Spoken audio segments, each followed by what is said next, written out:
38 வழக்குகள்.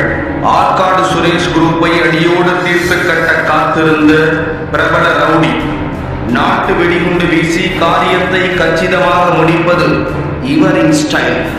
ரகசியமாக மறைந்திருந்து கேங்வாருக்கு திட்டம் தீட்டி வந்த புலிப்படை தலைவன் பாம் சரவணன் இவர்தான். ஆம்ஸ்டாங் கொலைக்கு பழிதீர்க்க காத்திருந்த கேங்ஸ்டர் பாம் சரவணனை போலீசார் ஸ்கெட்ச் போட்டு தூக்கியது எப்படி?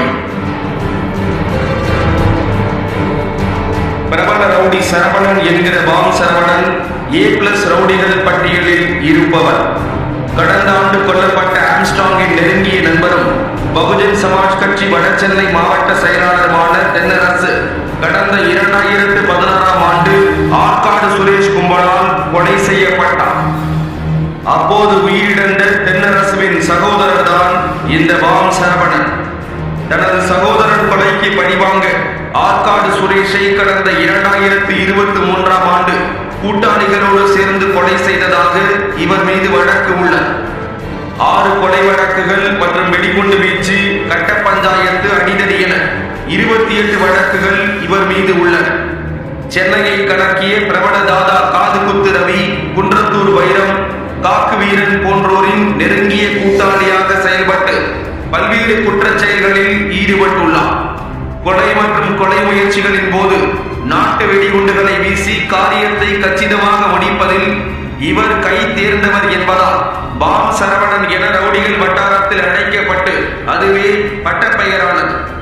இதுவரை 5 முறை குண்டர் தடுப்பு சட்டத்தில் சரவணன் கைது செய்யப்பட்டு சிறையில் அடைக்கப்பட்டுள்ளார்.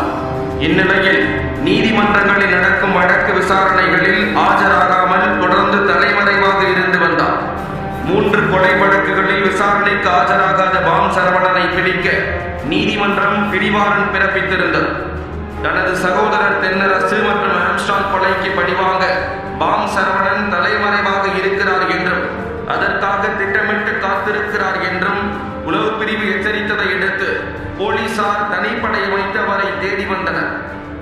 ஆம்ஸ்டாங் கொலை வழக்கில் கைதானவர்களில் பலர் ஆற்காடு சுரேஷ் கொலைக்கு பழிக்கு பழிவாங்கவே கொலையை அரங்கேற்றியதாக வாக்குமூலம் அளித்திருந்தனர். இதனால் ஆம்ஸ்டாங் கொலைக்கு பழிக்கு பழி வாங்காமல் விடமாட்டேன் என சபதம் எடுத்து சுற்றி வந்துள்ளார் பாம் சரவணன். அவரது கொலை பட்டியலில் ரவுடிகள் சம்பவம் செந்தில், நாகேந்திரனின் கூட்டாளிகள் உள்ளிட்டோர் உள்ளனர். ஆற்காடு சுரேஷ் தரப்பினரை மொத்தமாக காலி செய்ய பாம் சரவணன் ரகசிய தீட்டி வருவதாக உளவுத்துறை எச்சரிக்கையில் தெரிவித்திருந்தார். இந்நிலையில் அவர் யாருடன்